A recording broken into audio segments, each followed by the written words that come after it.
반갑습니다. 장정유 시장점검입니다. 오늘 코스피 지수 드디어 반등에 성공하면서 급락 패턴을 마무리했습니다. 하나, 둘, 이거는 뭐 반등했으니까 하나, 둘, 셋, 넷, 다섯, 여섯, 6거래일. 평균 일주일이니까 평균에서 크게 벗어나지 않는 하락 구간이었고, 그리고 반등이 나왔습니다. 물론 이제 우리가 월요일에 개장을 했으면 이 시원하게 한 번 더 미끄러지지 않았을까. 그러면 이게 미끄러지면 이제 반대 매매 물량이 나오기 때문에 반등도 강하지 않게 나오게 됩니다. 그래서 월요일에 휴장했던 게 굉장히 우리 시장에 도움이 됐다. 이렇게 볼 수 있고 하락이 멈췄으니까 이제는 이격 축소 흐름으로 가게 됩니다. 21선과 가까워지는 흐름이 되고 그리고 나서 뭐 21선에 닿을지 아니면 21선을 극복을 할지 모르겠습니다만 여기 이걸로 이제 판단을 할 수 있습니다. 21선에 닿지 못하고 다시 조정을 받는다. 굉장히 약한 거고. 닿으면 평범한 거고 돌파를 해버리면 나중에 조정을 받더라도 이제 확실하게 전환을 하게 된다. 그래서 개인적으로는 이게 돌파를 하는 쪽에 무게를 두고 있고 그랬을 때 단기간에 이 상승세가 이어지는 요런 2300선 이상까지 가는 단기 반등을 전개를 하고 그리고 이 저점을 깨지 않는 선에서 수습하고 이제 돌아서는 시장 전체가 돌아서는 그래서 사야 된다. 분명히 말씀드리지만 사야 된다. 떨어지면 싸게 살고 떨어지니까 더 싸게 산다. 이런 관점에서 시장에 접근을 하시는 게 좋을 것 같습니다. 네, 그리고 뭐 시장은 사야 된다라는 거 외에는 특별한 건 없습니다. 그리고 댓글 확인을 하면 제가 말씀드리는 것 중에서 이제 그래도 좀 접근성이 좋은 거 일단 은행 쪽에서 들리는 얘기 이 은행 쪽에서 들리는 얘기는 제가 직접 뭐 만나 뵙고 이런 건 아니지만 하나 건너서 지점장 뭐 의견이라든지 뭐 이 정도 그래도 이 은행 짬밥이 많은 분들 의견이 뭐냐면 금리 인상이 앞으로 한 2차례 정도 있을 것 같다. 그러면 거의 끝납니다. 10월에 한 번 하고 11월에 한 번 하든지 아니면 내년 초에 한 번 하든지 연말에 하든지 어쨌든 금리 인상이 끝나게 됩니다. 금리 인상이 끝났다는 얘기는 적어도 이제 시장이 추가로 내려가지는 않을 것이다. 그리고 금리 인하하는 순간 시장이 이제 본격적으로 상승을 할 것이다. 이렇게 볼 수 있는데 왜냐면 이제 금리가 시장을 아우르는 패러다임의 가장 핵심이기 때문에. 네, 그리고 여기서 하나 더 하자면 결국은 이 시장이란 게 이 자잘한 재료에 의한 반응보다는 결국은 기세입니다. 만약에 지금까지 시장이 내리지 않았다라고 하면 금리 인상 별거 없네? 금리 인상해도 주식 올라, 부동산 올라, 뭐 이런 기세로 갔을 겁니다. 근데 이제 금리 인상하니까 바로 꺾이니까 사실 그게 개인적인 판단은 가장 큰 호재고 시장에 아직 희망이 남아있다라고 보는 겁니다. 왜냐하면 결국 말기적인 현상으로는 금리 인상을 해도 시장이 안 꺾입니다. 마지막에 그 기세로 밀어붙이기 때문에 거품이 끼게 되는 거고 그런 게 없다라는 건 금방 그 재료에 시장이 반응해서 주저앉았다라는 것은 앞으로 아직 큰 장이 안 왔다라는 얘기입니다. 그래서 길게 보면 한 2025년 정도, 2025년, 2026년 이때쯤 보면 아주 큰 장이 서지 않을까. 그럼 지금 지나고 나서 지금 시장을 보고 와 진짜 주식하는 사람들 바보 아니야? 저때 안 사고 도대체 뭐 했어? 이런 이야기가 나오게 되지 않을까 싶습니다. 네, 그래서 지금 뭐 앞으로 이제 유럽의 금융권 위기도 불거질 수 있고 금리 인상하게 되면 갑작스러운 금리 인상은 금융기관에 타격을 크게 주게 됩니다. 그래서 은행권 문제가 유럽에 또 스트레스 테스트를 해야 되고 그 유럽 은행들이 애초부터 취약했기 때문에 여기가 또 문제가 될 수 있는데 결국 이제 기세로 반등을 하기 시작하면 문제가 됐다 해도 별 얘기 없이 넘어갈 겁니다. 환율이 뭐 오른다 해도 시장 반등하다 그러면 반등을 하고 또 하고 이러다 보면 그 기세에 눌려가지고 환율 뭐 아무것도 아니네 이렇게 됩니다. 그러다 보면 이제 악재가 하나씩 둘씩 묻히게 되고 지금 시장도 사실은 어떤 거냐면 도대체 시장이 내릴 만한 이유가 없는 것 같은데 도대체 왜 내렸지? 금리 인상이 그렇게 버거운가? 아니면 다른 악재가 숨어져 있나? 등등 계속 찾고 있습니다. 왜냐하면 그 전에 좋았던 기세만 기억을 하기 때문에 이 정도로 시장이 안 내릴 건데라는 예, 그 인식 때문에 그렇습니다. 예, 마찬가지로 이제 시장이 내릴 만큼 내렸고 반등하게 되면 진짜 이 문제는 심각한 것 같은데라고 해도 기세에 묻히게 될 겁니다. 예, 그래서 지금부터 사야 된다라고 말씀을 드릴 수 있습니다. 예, 감사합니다. 제노레이, 예, 감사합니다. 예, 감사합니다. 예, 하락이 끝날 겁니다. 예. 기아, 현대미포조선, 글로비스 다 좋은 종목들입니다. 좋은 종목들이고 덜 내렸다라고 하면 예, 단기간의 반등도 그렇게 강하지는 않을 겁니다. 그래서 짧게 보면 만족도가 떨어질 수 있는데 길게 보면 이렇게 훼손되지 않는 종목들이 잘 가더라. 그래서 좋은 결과 있으실 것 같습니다. 예, 감사합니다. 예, 감사합니다. 예, 감사합니다. 예, 원택 살펴보도록 하겠습니다. 예, 감사합니다. 제노레이는 뭐 가격을 보면 매수하셔도 됩니다. 예, 감사합니다. 아, 이런 제가 예전에도 한번 말씀드렸는데 지친다. 너무 힘들다. 그건 이제 우리의 관점이 말은 장기 투자라고 하지만 사실은 뭐 단기로 보고 들어갔다. 근데 시간을 계속 끌고 손실 중이니까 너무 지친다. 예, 이런 분들은 어차피 심리 구조상 그냥 잘해야 본전에 매도하게 됩니다. 그러니까 스트레스 받지 마시고 그냥 본전 되면 팔아야지라고 생각하시고 그냥 다른 신경 안 쓰시면 될 겁니다. 뭐 망할 회사도 아니고 시장도 이제 바닥 쳤는데 뭐 지가 더 내려봤자 얼마나 내리겠습니까?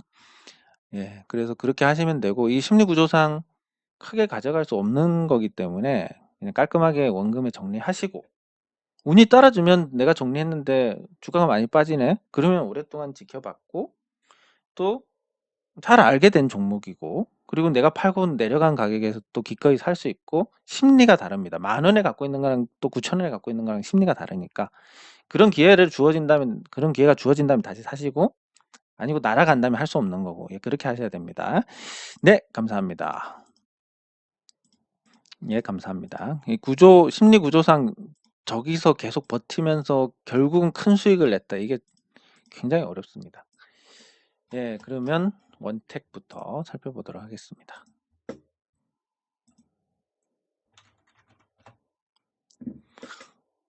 이 주가가 많이 빠졌습니다. 원택 주가가. 그리고 외국인 매수가 유입이 되는데 큰 의미는 없는 것 같고 시가총액 규모가 어중간하고 예, 그리고 나름 이제 사업 영역을 구축을 하고 있는데 사실 좀 예, 현 상태에서는 거품이 좀 많이 있는 상태입니다. 예, 그래서 앞으로 전망이 좋고 예, 이런 건 잘 모르겠지만 예, 고점 대비해서 반토막이 난 상태에서도 아직까지 고평가 상태고 지금도 뭐 실적이나 이런 걸로 만회하기에는 다소 예, 요원한 상태다. 결국은 이제 뭐 수급의 힘으로 해야 되는데 그런 인위적인 어떤 움직임으로 주가를 부양하는 건 2,3천억 정도 되면 굉장히 많은 돈이 들어가야 될 것이고 1조 원이 넘어가면 그때는 이제 더 이상 할 수 없는 수준이 됩니다. 예, 그래서 물론 제가 틀릴 수도 있는데 가치 관점에서 본다면 사실은 손이 안 나가는 상태다. 네, 이렇게 정리를 할 수 있겠습니다. 네, 그리고 제너레이 질문 주셨으니까 보면 네, 제너레이가 오늘 그래도 양심상 반등은 했습니다. 네, 그리고 요게 결국은 똑같이 흘러가게 될 텐데 제너레이가 어떠냐 그러면 당연히 좋고 분기 실적도 계속 좋고 근데 시장이 나쁜데 뭐 어쩔 수 없습니다. 근데 시장이 나쁜 것도 시장 대비해서 잘 버티다가 뒤에 무너졌습니다. 뒤에 무너지면서 이제 그 심리가 무너져서 또 덩달아 파는 분도 나오시고 이 과정들을 다 겪어왔고 현 시점에서는 가격도 양호하고 그리고 앞으로 주주 구성도 굉장히 건전해졌을 거고 그래서 긍정적으로 보고 있습니다. 그리고 뭐 한 10,000원 이하면 괜찮다라고 보는데 가격적으로 그것보다 한참 아래니까 뭐 사시는 건 별 가격 생각하고 사시면 뭐 꺼리낌이 없어야 되고, 그냥 타이밍으로 본다면 지금 뭐 이중바닥 만들고 있는 과정이니까 이것도 나쁘지 않을 것 같습니다.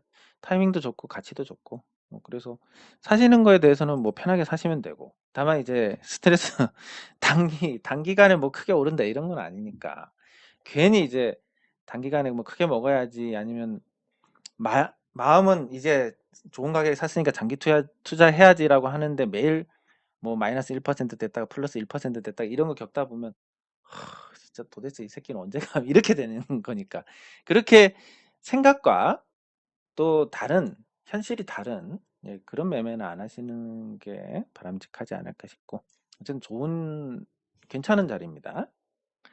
네, 그리고 오늘 하락한 종목 중에서 네이버 한번 봐야 될 것 같은데, 네이버가 왜 이런 짓을 했느냐? 항상 그렇지만 이상한 일에는 결국은 이유가 있습니다. 예를 들면 이상한 일에 이유가 있다라는 게 무슨 얘기냐면, 어떤 사람이 A 회사 제품이 있고 B 회사 제품이 있고 C 회사 제품이 있습니다. 어떤 사람이 A 회사 제품만 씁니다. 이상합니다. 그러면 여기서 봅니다. 아, A 회사가 제일 좋은 거 아니야? 알고 보니까 B, C, A 순으로 나쁜 제품입니다. 그럼 이걸 왜 쓰지? 이상합니다. 이때부터. 여기에 왜 쓰냐? 나 그냥 아무 이유 없어. 그냥 써. 이런 일이 있겠습니까? 세상에. 당연히 없습니다. 이상하다 그러면 뭔가 이유가 있습니다. 예를 들면 뭐 이 회사에 재직 중이라든지, 아니면 이 회사에 뭐 영업을 하고 있다든지 등등. 무조건 이유가 있습니다. 예, 그렇기 때문에 그 이유가 있어서 거기에 따르는 어떤 문제. 그러면 네이버가 도대체 이 중고 패션 플랫폼을 왜 인수를 했느냐?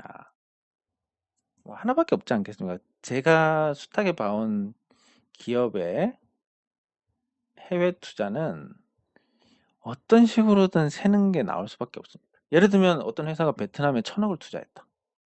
공장. 네. 그러면 이거 뭐 한 2, 300개 날라갔다라고 생각하면 됩니다.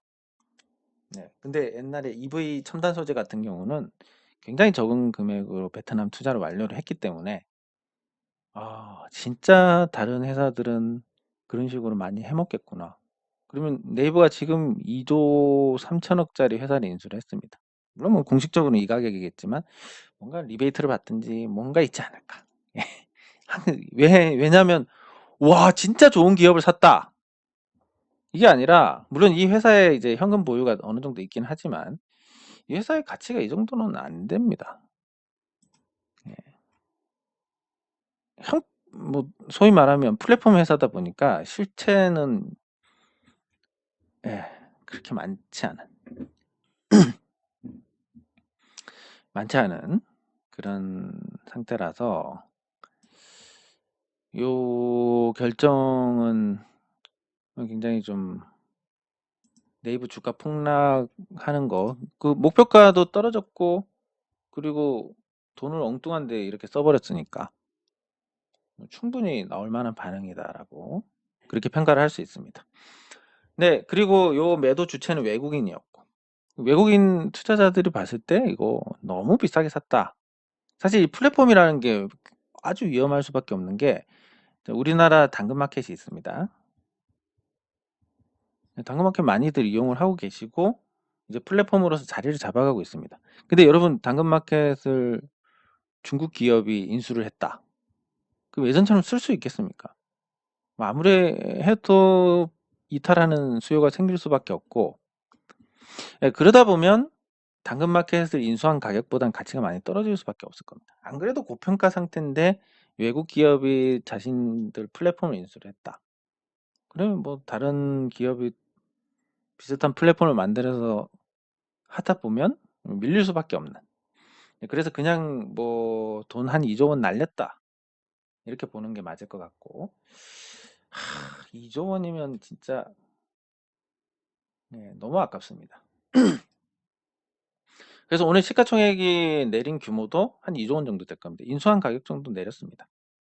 한마디로 날린 돈이다라고 보는 거고, 거기에 이제 증권사들 악평도 나오면서 주가가 떨어졌는데, 요거 관련해서 하나 일화를 말씀드리면, 하나 건너서 아시는 분이 요 당시에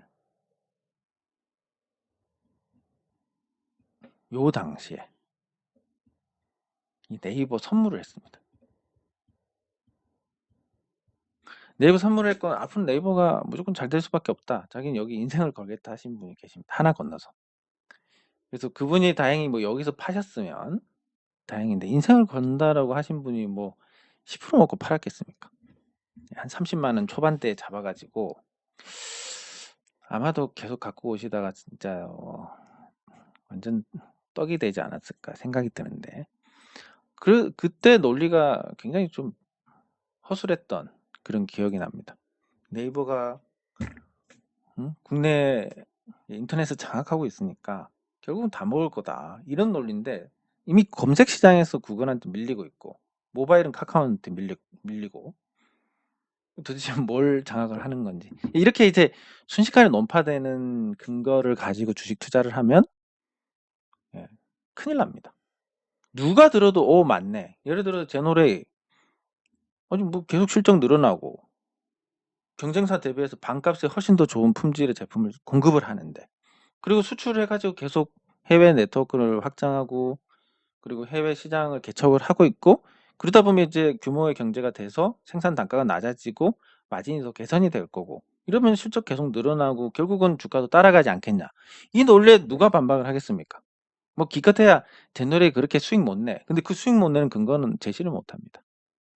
근데 네이버로 돌아오면 뭐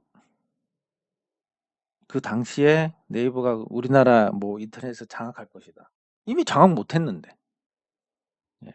그런 바로 논파되는 근거로 매수를 한다는 것은 굉장히 위험하고, 그게 이제 거기에 이제 고지까지 더해지면 이렇게 하락해도 못 팔게 되니까 큰 손실을 보게 된다. 이렇게 정리를 할 수 있습니다. 네, 어쨌든 네이버가 이번 플랫폼 인수는 굉장히 잘못된 것이다. 그냥 바가지 썼다. 이렇게 보시면 될 것 같고, 한 2조 날렸다. 이렇게 생각하시면 되겠습니다. 그러면 그 플랫폼 관련해서 플랫폼은 앞으로 끝입니다. 한 2, 3년 상장하는 경우도 없을 것이고, 설사 상장하더라도 소카처럼 진짜 가루가 되도록 빠일 것이다. 탈곡기에 들어가서 탈탈탈 털리게 될 것인데, 이런 양상을 봤을 때 앞으로 플랫폼 기업이 많이 내렸지만 더 내려갈 가능성이 크고, 거기에 대한 리스크는 항상 그렇지만 작지가 않습니다. 여러분들 많은짜리 종목이 반토막이 납니다. 네. 근데 원래 가치가 뭐 한 2만 원짜리 종목인데 저평가돼서 샀더니 5천 원이 됐습니다. 이 경우에는 사실 더 내려봤자 한계가 있습니다. 근데 고평가된 종목을 만 원에 샀다 5천 원 떨어졌다. 많이 떨어졌네 하고 사면 어떻게 됩니까? 이게 2,500원이 됩니다. 그리고 여기서는 이제 어차피 마이너스 75%, 마이너스 50%가. 근데 여기서 여기 하면 마이너스 50입니다. 2,500원이지만 얻어 터지는 건 커지게 됩니다. 여기서 반토막이면 1,250원. 여기서는 뭐 마이너스 80 몇 %지만 뒤에 사도 마이너스 50%입니다. 무시무시한 겁니다. 그래서 플랫폼 기업에 대한, 카카오도 마찬가지고, 플랫폼 기업에 대한 관심은 아주 뒤로 미루시는 게 좋습니다. 네이버 폭락으로 아마 비슷한 수순을 밟아 나갈 것 같습니다. 카카오도. 자, 그러면 플랫폼이 그랬고, 지금 오늘 반등을 한 종목 중에서 뭐 관심이 갈 만한 종목 보면,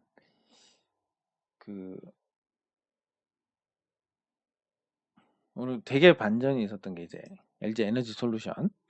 보시면 이제 변동성 하단에서 말아 올렸습니다. 근데 이 변동성 지표가 굉장히 정확한지, 저는 이제 계획은 이랬습니다. 50만 원을 매도해서 밴드 하단까지 기다려야지 뭐 이거였으니까, 사실 뭐 제가 선물 투자를 했고 중간에 심리에서 흔들리지 않았다면 여기서 오늘 정리를 하면서 큰 수익을 봤을 텐데. 하지만 제 능력이 뭐 그렇게 되겠습니까? 다른 이유 때문에 그걸 못하긴 했는데 어쨌든 요 변동성 범위 바닥에서 반등이 나왔고 이거는 어떻게 보면 관리라고 볼 수 있습니다. 아직까지 LG 에너지 솔루션의 비중이 큰 자문형 랩이나 아니면 아직 편입을 다 못한 국민연금이나 이런 쪽에서 좀 관리를 한 게 아닌가. 그러면 이 관리해서 다행히 쌍봉을 찍어주면 저한테 한 번 더 기회가 좀 더 확실한 기회가 올 수 있고 근데 그렇게까지는 좀 힘들 것 같고 이제 변동성 범위 하단 정도에서 본격적으로 이제 추세 자체가 무너지는 이런 수순을 밟아가지 않을까 싶습니다. 그렇게 보는 이유가 가장 큰 게 이제 배터리 화재고 그건 구조적으로 피할 수가 없고 그리고 화재가 한 번 나면 대응이 굉장히 어렵습니다. 불이 안 꺼지니까 뭐 3일, 4일이 돼도 안 꺼진다는 얘기가 있으니까. 그렇게 화재 진압이 어려운 상태가 되면 그리고 불이 붙는 속도도 굉장히 빠르고 이건 일반 자동차도 화재가 나고 또 거기서 인명 피해가 나기도 하지만 전기차는 뭐 대응을 할 수 없다는 측면에서 굉장히 큰 문제가 될 것 같습니다. 비행기 같은 경우도 사실 자동차 교통사고하고 비교하면 비행기 추락해서 사고 나는 확률이 훨씬 떨어지지만 자동차는 뭐 내가 조심하고 내가 잘 대응하고 이러면 되겠지만 비행기는 꼼짝없지 않냐. 이런 인식처럼 전기차도 불 나면 꼼짝없이 죽는 거 아니냐. 좀 뭐 약간 좀 표현을 더하자면 그냥 1+1으로 화장까지 다 되는 거 아니냐 한 방에. 목숨을 잃는 것뿐만이 아니라. 이렇게 이제 인식이 되면 비행기처럼 어떻게 할 수가 없다. 전기차에 불 나는 순간 난 죽는 거다. 그런 부분에서 누가 책임을 져야 되느냐? 당연히 배터리 제조사가 책임을 져야 되는 거 아니냐. 이런 분위기가 형성이 됐을 때. 지금은 그나마 사고가 덜 나지만 전기차 보급이 많아지고 이러면 과연 그때는 어떻게 될 것이냐라고 하면 기껏해야 이제 이렇게 하고 시세가 끝나는 겁니다. 그리고 아까 네이버처럼 플랫폼 인수해가지고 조금 문제가 되는 기업이 이제 이마트인데 이베이 코리아를 인수를 했습니다. 이베이 코리아 인수하고 나서 지금 주가 반응이 결국은 이거를 비싸게 샀는데 쿠팡한테 밀릴 것 같다라는 거고 뭐 개인적으로 글쎄 쿠팡이 드디어 뭐 규모의 경제를 갖추고 드디어 이제 쿠팡이 국내에서 경쟁 우위에 올라선다. 뭐 이런 쪽으로 이제 인식이 되다 보니까 네이버도 좀 밀리고 이마트도 밀리고 이런 부분이 생기게 됩니다. 그러나 글쎄 개인적으로 그게 가능할지에 대해서는 저는 굉장히 회의적인데 왜냐면 이제 쿠팡이 첫 번째로 싸지 않습니다. 안 쌉니다. 안 싸니까 그나마 실적이 회복이 된 것일 텐데 그리고 두 번째는 쿠팡은 결국 뭐 해외 시가총액을 봤을 때 결국 쿠팡의 핵심은 성장률입니다. 그러니까 매년 성장은 하고 있지만 쿠팡이 매년 성장은 하고 있지만 예를 들면 2020년 1분기에 매출 증가율이 전년비 80%에서 뭐 거의 이제 100%에 육박했습니다. 그리고 올해 작년으로 가니까 그 증가율이 이제 평균 한 40% 정도로 떨어졌고 아니야 50% 정도. 그리고 올 들어 가지고는 10%대의 성장률입니다. 그러니까 이커머스 전체의 어떤 성장 답보 상태가 왔다. 그러면 네이버처럼 뭐 똑같이 온라인 쇼핑만 하는 기업은 영향을 받겠지만 이마트는 오프라인이 있는데 과연 이거 이베이 코리아 쿠팡이 밀릴 거다 이런 공포감이나 이런 부분들이 그냥 이렇게까지 주가를 밀 수 있을 것인지에 대해서는 조금 납득이 어렵고 또 하나가 이제 트레이더스 이름을 바꾸는데 이건 좀 잘못하는 것 같습니다. 이름 기껏해서 잘 이제 만들어 놓고 뭘 또 바꾸는지 그리고 바꾸고 트레이더스의 유일한 강점 저기 코스트코하고 비교해서 트레이더스 유일한 강점인 회비 안 받는 거 이거 없앤다고 하니까 그거는 이제 좀 주가가 빠질 만한 요인이 되는 것 같습니다. 그래서 계속 그런 부분에서 삽질을 하고 있는 거 그리고 그 삽질을 하면서도 실적이 유지가 될 것인지에 대한 그 부분에 관심을 갖고 지켜보시면 될 것 같습니다. 네, 그리고 네, 삼성전자. 네, 삼성전자가 5만 원을 깨지 않을까라고 봤는데 이제 이번 반등으로 그게 단기간에는 좀 가능성이 낮아졌습니다. 그러면 이제 삼성전자 지금 가장 큰 문제가 뭐냐면 디램 가격 하락인데 마이크론이 한창 때하고 비교해가지고 실적이 한 4분의 1 정도로 떨어졌습니다. 실적 전망치가. 그럼 삼성전자 이익이 디램 낸드 합쳐가지고 10조인데 만약 이 비율대로 떨어진다. 삼성은 1등 업체니까 그 정도까지는 아니겠지라고 해서 반토막이 난다고 하더라도 삼성전자 영업이익이 10조 원 이하로 떨어집니다. 이게 과연 주가 하락의 이유가 안 되기가 좀 쉽지 않을 것 같은. 예, 결국은 하락을 유도를 할 것 같고 그리고 두 번째는 이제 TSMC도 벅찬데 TSMC도 벅찬데 이제 인텔까지 등장을 했습니다.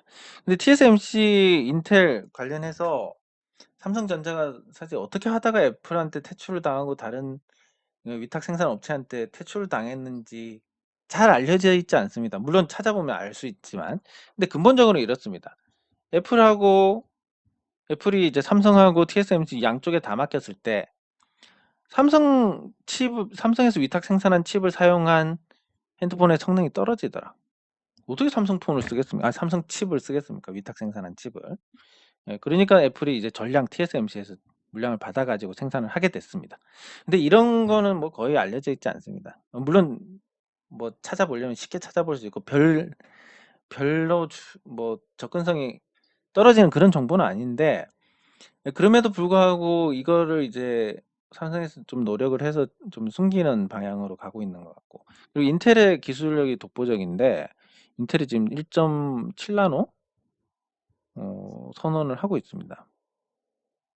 그러면 이제 판도가 TSMC도 벅찬데 예. 1.8나노 TSMC도 벅찬데 인텔까지 상대를 해야 됩니다.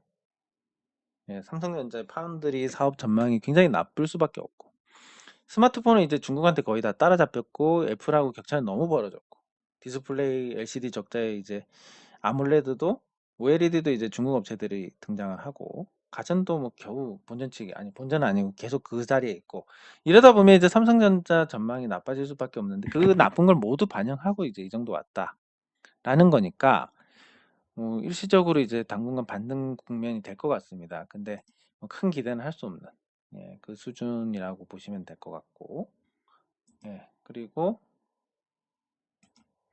삼성전자 외에 현대차. 현대차가 단기 시장의 영향으로 좋지 않았고 이렇게 의지도 생긴 상태입니다. 하락의 의지가 있는 상태. 이런 상태에서 현대차가 반등을 할 수 있을 것이냐 그러면 뭐 사상 최대 실적, 미국 판매량이 계속 증가 추세다라는 거 이런 여러 가지 요인들 그리고 반도체 대란에 자동차용 반도체 대란에 비교적 잘 대응을 했다. 이런 것까지 그래서 유일하게 이제 재고가 늘어나지 않은 업종이다 이렇게 평가를 할 수 있는데 현대차가 그럼에도 불구하고 시장 영향을 받아서 부진하고 오늘 반격도 그렇게 강하지는 않았습니다. 왜냐하면 내린 게 덜 내렸으니까 오늘 반격은 많이 내린 종목들일수록 상승 반등폭이 컸다 이렇게 볼 수 있고 그러면 이제 결국은 실물을 따라가고 실물이 실적을 만들고 실적은 또 주가가 따라가고 이런 구조라고 봤을 때 현대차가 앞으로 계속 괜찮을 것이고 거기에 따른 주가도 회복을 할 것이고 적어도 이제 지금 단기간에 무너지긴 했지만 현재 코스피보다는 시장 전체 흐름이 준수합니다. 이렇게 저점을 천천히 높여가는 게. 그래서 현대차에 대한 추가 반등에 대한 기대 그리고 앞으로 실적 개선에 대한 어떤 수혜 요런 부분에서 관심을 계속 유지하시는 게 좋지 않을까 싶고 요런 이제 멀쩡하고 저평가된 종목에 대한 관심이 높아지고 그리고 계속 그 자극적인 종목의 어떤 흐름들이 반대 매매 등으로 계속 왜곡되고 돌이킬 수 없을 수준으로 밀리고 이런 걸 반복하다 보면 결국은 주식 투자도 정상적으로 그냥 신뢰 있는 종목에 쌀 때 사서 비싸게 파는 거여야 하는구나. 요런 결론에 이제 도달하는 투자자들이 늘어날 거고, 그 결론에 도달하지 못하면 결국은 도박처럼 하다가 또 시장에서 퇴출되는 거고, 예, 그렇게 계속 돌면서 시장에서 건전한 투자자들이 남아서 주가 안정이 되고, 거기서 이게 쌓이면서 주가가 상승하고, 그러다 보면 이제 상승의 상승을 거듭하다가 마지막에는 개인 투자자들이 몰리면서 오버슈팅이 나오고 시세가 끝나게 되는, 예, 요런 구조가 됩니다. 그래서 현대차 같은 경우도 지금 덜 내렸으니까 당장은 반응이 적지만, 예, 앞으로 좋아질 가능성이 매우 높다, 이렇게 보고 예, 접근을 하시면 문제가 없을 것 같습니다. 네, 장 종료 후 시장 점검은 여기서 마치도록 하겠습니다. 수고하셨습니다.